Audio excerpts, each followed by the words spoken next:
tous. Alors, la pneumonie acquise sous ventilation mécanique, vous le savez, hein, c'est un sujet très lourd en réanimation. Il y a beaucoup de données.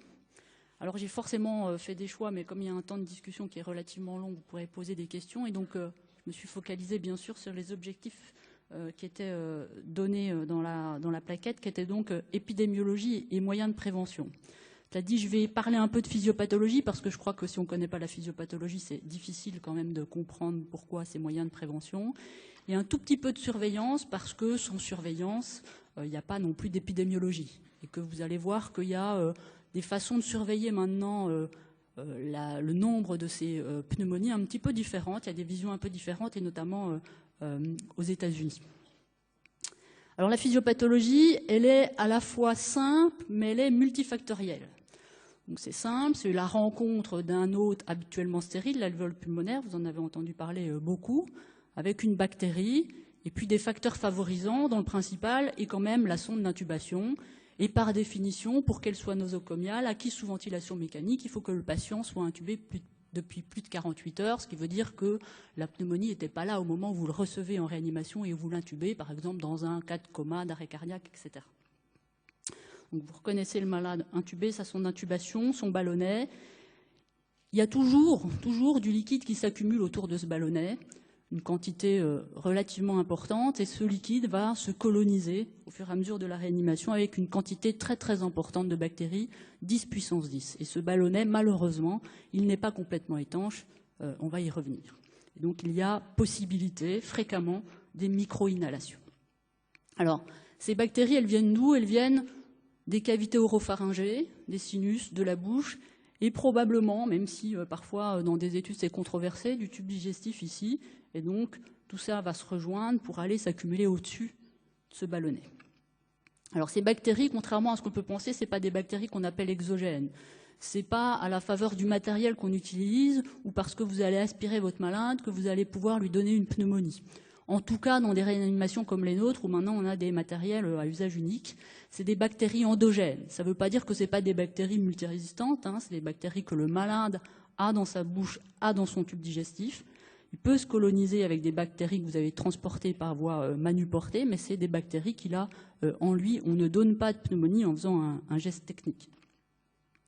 Alors les facteurs favorisants, je vous l'ai dit, c'est la sonde d'intubation, c'est le principal, avec ce fameux ballonnet qui n'est pas étanche. Et puis, il y en a un certain nombre d'autres qui ont été listés et qu'on classe en facteurs favorisants qui sont liés au malade lui-même, le fait d'être BPCO, le fait d'être dénutri. On va faire plus de pneumonie. Malheureusement, ces facteurs-là, vous n'allez pas pouvoir y changer grand-chose et il va falloir se préoccuper des autres. Et vous voyez ici, dans le tableau, qu'on ne va pas détailler pour l'instant, il y en a beaucoup.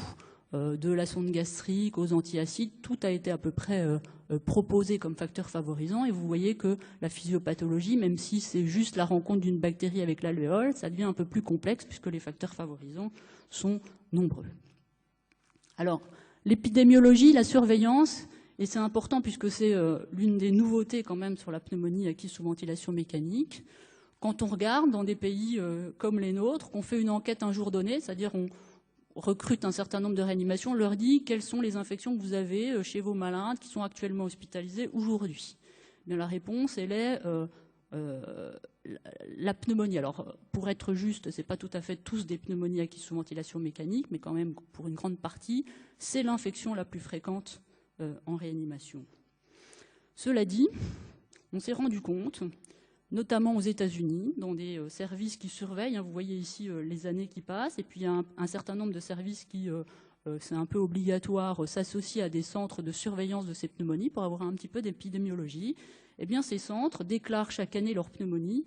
Et ce qui se passe actuellement, c'est une diminution des taux de pneumonie, que ce soit dans des réanimations médicales ou chirurgicales, pour arriver à des taux qui correspondent quasiment à zéro, à quasiment plus de pneumonie. Alors, vous travaillez comme moi tous dans des réanimations.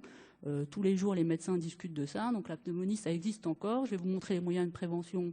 Il y en a assez peu qui ont démontré leur efficacité. Et donc, ça paraît quand même un tout petit peu illusoire avec un contexte qui est que la déclaration de pneumonie est assez mal vue là-bas.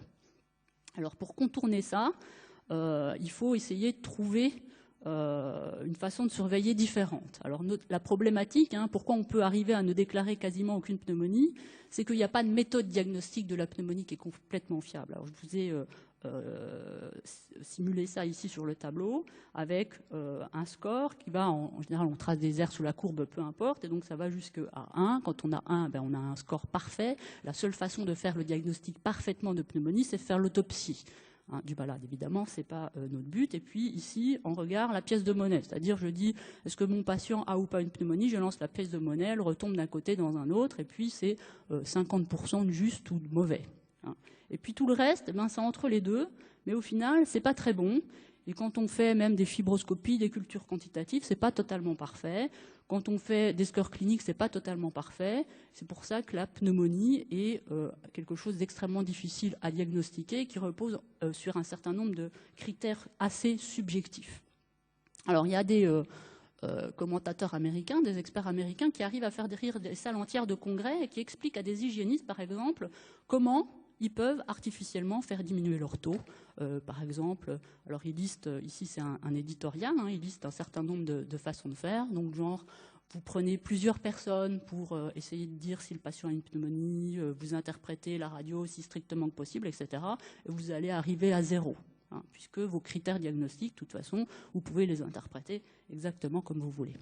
Donc aujourd'hui, la méthode qui est utilisée, c'est maintenant la loi depuis 2013 aux États-Unis, et puis il y a un certain nombre d'études qui arrivent sur le sujet, c'est de faire ce qu'on appelle plus regarder la pneumonie elle-même, mais regarder ce qu'on appelle des événements sous ventilation mécanique. Alors c'est très simple, c'est très objectif, et on peut, vous allez voir, surveiller maintenant les pneumonies en regardant juste un tableau. Donc le patient est intubé ici, il a une pathologie, une pneumonie communautaire par exemple, un SDRA, je ne sais pas quoi. Le temps passe, il est stable. Et s'il est stable pendant 2 jours et que survient ensuite une aggravation pendant encore 2 jours, une aggravation définie par une augmentation de la FiO2 et de la PEP, vous en avez entendu parler tout à l'heure, on peut dire qu'il se passe quelque chose sous ventilation mécanique, un événement sous ventilation mécanique, pour peu qu'il ait en plus du syndrome inflammatoire pendant cette période, avant ou après la stabilité et l'aggravation, et que le médecin lui mette des antibiotiques, alors on peut dire que cet événement sous ventilation mécanique est peut-être lié à l'infection.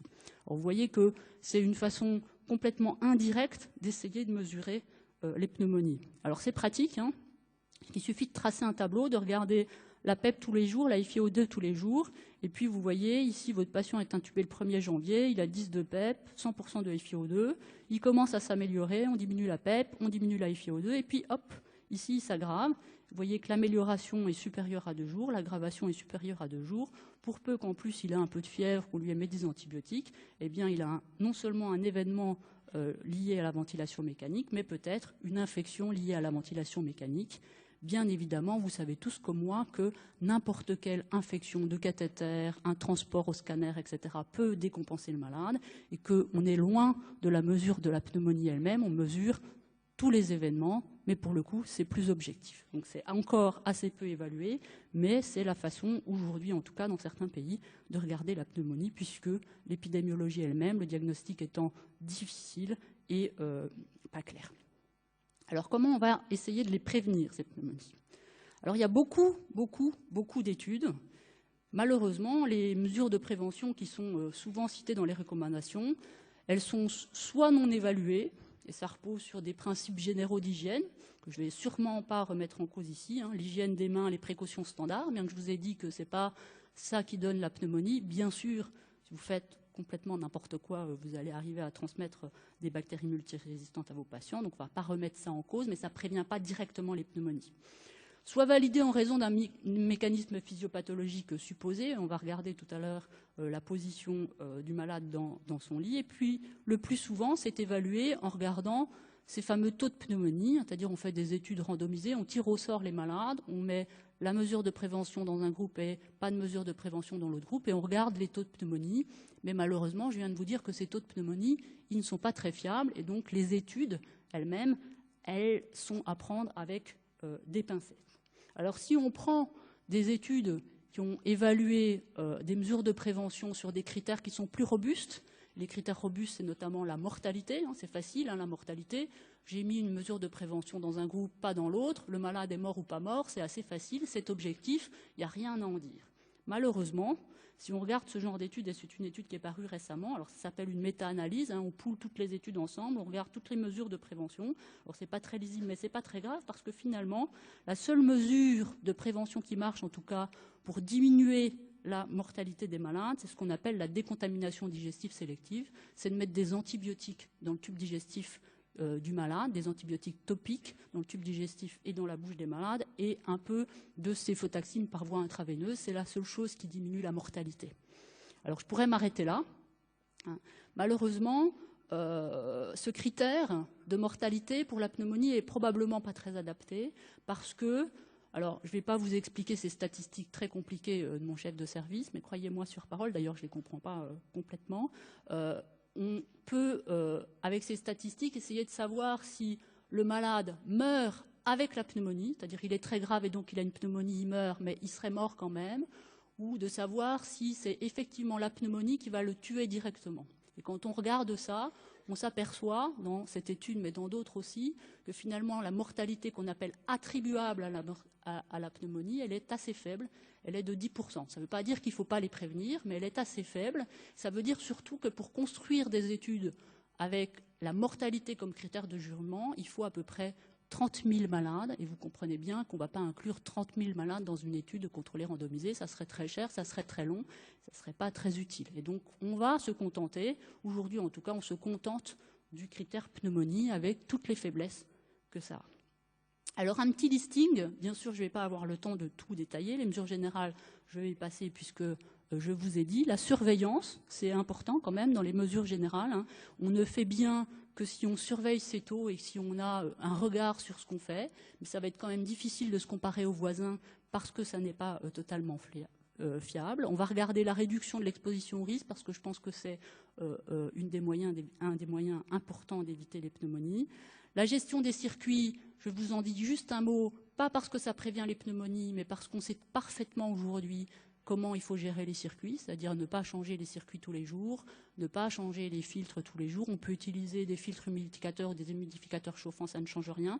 Ça ne prévient pas la pneumonie, mais en tout cas, on sait comment faire et coûter peut-être un petit peu moins d'argent. La trachéotomie précoce, je vais vous en parler parce que c'est un sujet de controverse sans cesse et qu'il y a maintenant des études assez bien conduites. La position, parce que c'est une mesure assez phare des dernières années.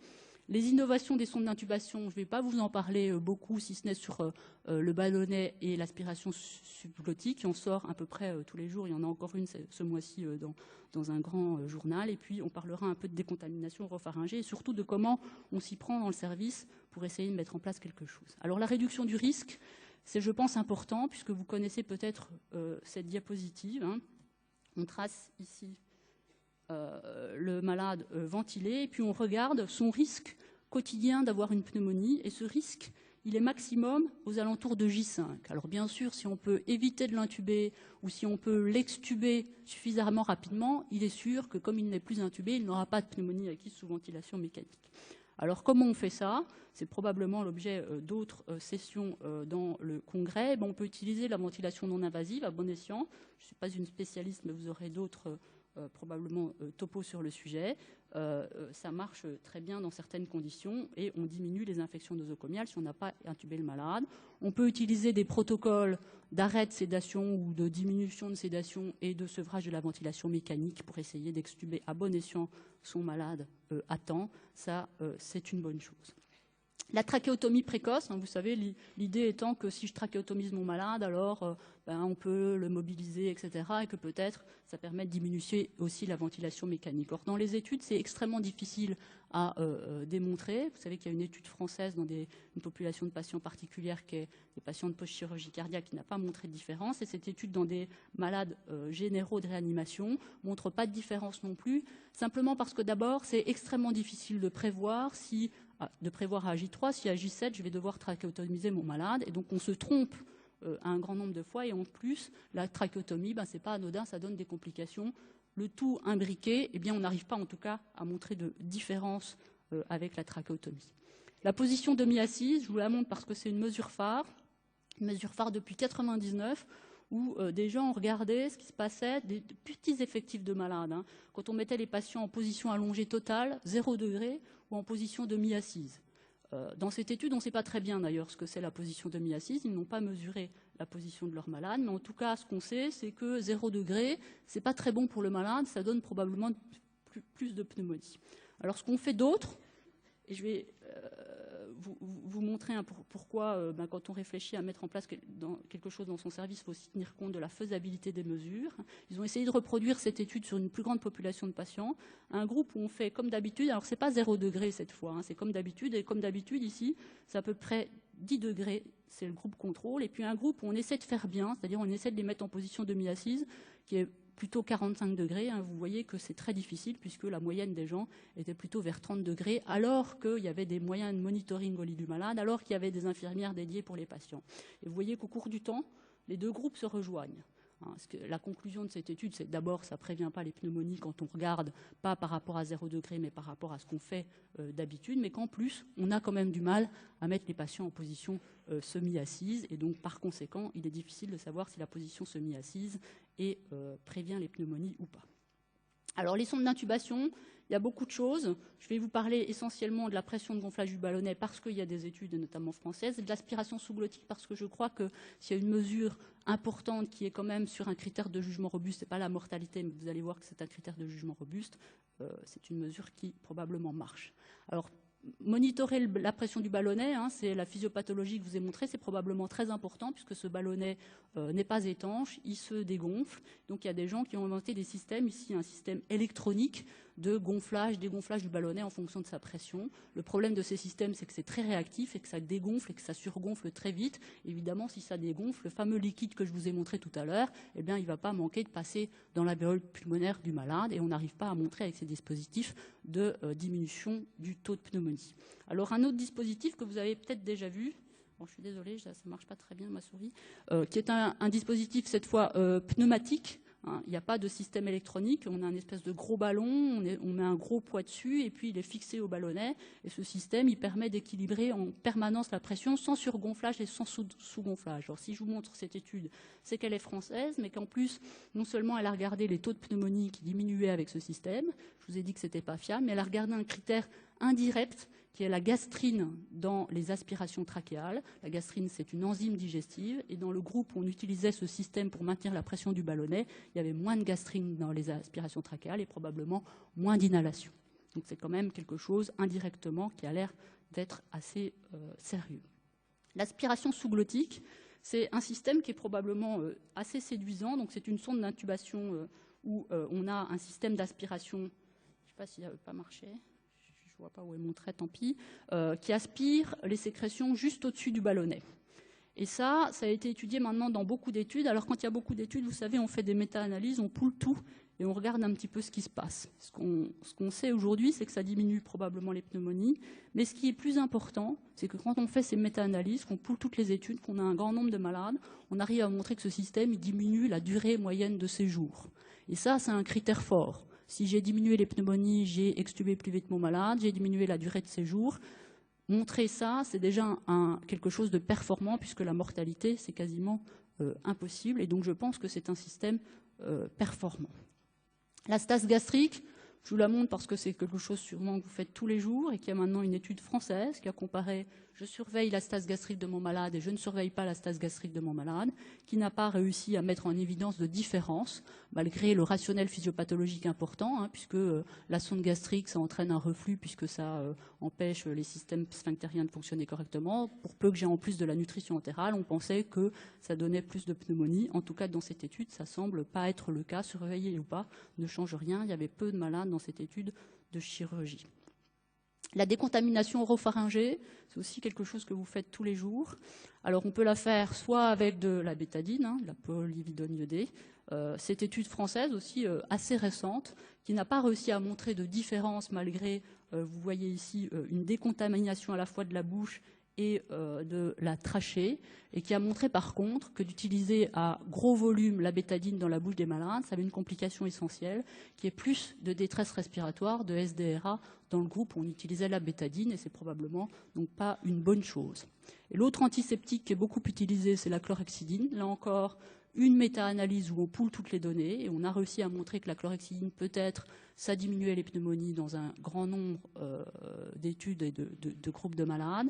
Mais quand on regarde dans le détail, c'est surtout les malades de post-chirurgie cardiaque où c'est efficace et les études qui ont utilisé de la chlorhexidine 2%.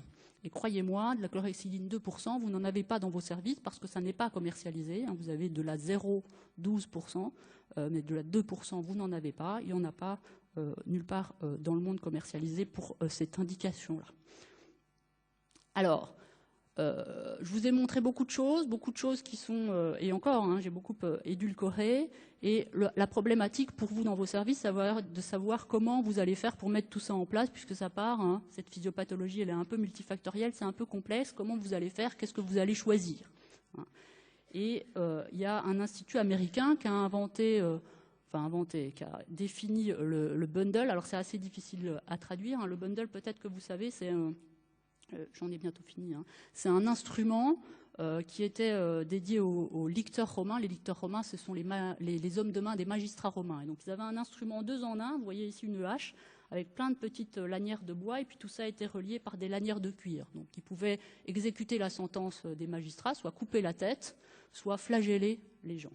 Alors, c'est resté un symbole. Et si vous regardez les passeports français, vous allez voir qu'il y a un fameux bundle ici. C'est le symbole de... tous les citoyens sont regroupés au sein de la République dans un même but, la justice et la liberté, symbolisées par l'olivier et le chêne. Alors, ce n'est pas que français, des bundles, il y en a absolument partout. Et donc, la définition de cet institut américain qui a remis ça un peu au goût du jour, le bundle, c'est une méthode structurée pour améliorer le processus de soins. C'est composé d'un petit ensemble simple et cohérent de plusieurs pratiques, 3 à 5. Il faut faire petit mais bien. Fondé sur des preuves scientifiques solides, et là on en manque un peu dans la pneumonie, qui, mise en œuvre correctement, se traduit par un meilleur résultat sur le pronostic des patients que quand chaque mesure est utilisée seule. Donc si on résume, on choisit 3 à 5 mesures, on les met en œuvre, je n'aurai pas le temps de vous dire comment il faut mettre en œuvre, mais ce n'est pas si simple que ça, et puis surtout il faut adhérer beaucoup pour espérer améliorer le pronostic de ces malades. Alors comment on les choisit? Eh bien c'est compliqué. C'est peut-être que le bundle princeps, c'est ça, c'est prophylaxie de l'ulcère de stress, prophylaxie des thromboses veineuses profondes, élévation de la tête du lit, arrêt des sédations et évaluation des possibilités de sevrage. Récemment a été ajouté les soins de bouche à la chlorhexidine. Globalement, il y a plusieurs mesures qui n'ont absolument rien à voir avec la prévention de la pneumonie. Et puis, il y a d'autres gens, des experts européens, qui ont essayé de regarder, peut-être, de définir pour tout le monde quel serait le bundle idéal, les 3 à 5 mesures phares qu'on devrait mettre en œuvre dans son service, qui ont fait des statistiques compliquées. Ils ont d'ailleurs d'abord essayé de définir quelles étaient les qualités d'une mesure de prévention des pneumonies.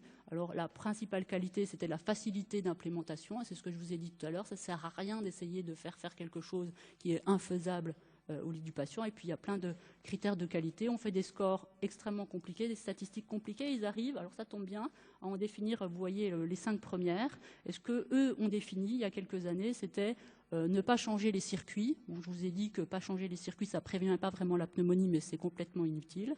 Avoir une stricte hygiène des mains. Je vous ai dit que bon, l'hygiène des mains, ça a un peu de rôle dans la prévention des pneumonies. Avoir un staff éduqué, entraîné, ça va de soi. L'arrêt des sédations et le protocole de sevrage de la ventilation mécanique et les soins de bouche à la chlorhexidine, c'était les 5 mesures définies dans ce bundle. Alors, quand on regarde finalement le bundle princeps, on arrive quand même à montrer des résultats positifs, puisque vous voyez qu'avant et après, dans des études qui ont utilisé ce bundle, il y a une diminution des taux de pneumonie. Alors pourquoi ça, alors que ça n'a pas grand-chose à voir? Eh bien probablement parce que quand on regarde correctement les études, on voit qu'il y a plein de mesures à côté, les mesures d'éducation des infirmiers, des aides-soignants, etc. Et que donc ce n'est pas simplement les mesures en elles-mêmes, mais c'est peut-être tout un processus d'amélioration de la qualité des soins. Alors en conclusion, je dirais que réduire la durée d'exposition au risque, c'est très utile pour prévenir les pneumonies. Ça paraît assez clair. Que les méthodes de prévention avec une efficacité sur des critères de jugement robustes, il y en a peu. Il y a l'aspiration sous-glottique qui diminue la durée moyenne de séjour, la décontamination digestive sélective, donc mettre des antibiotiques topiques et en intraveineux aux malades, avec toutes les réserves, peut-être que vous entendrez parler de ça dans d'autres sessions, sur les effets délétères éventuellement, sur ensuite l'épidémiologie des bactéries dans son service, et puis d'utiliser des méthodes où on met plusieurs mesures ensemble, parce que quand on fait plusieurs mesures ensemble, on fait probablement mieux qu'avec une seule mesure qui est peut-être moins efficace. Merci.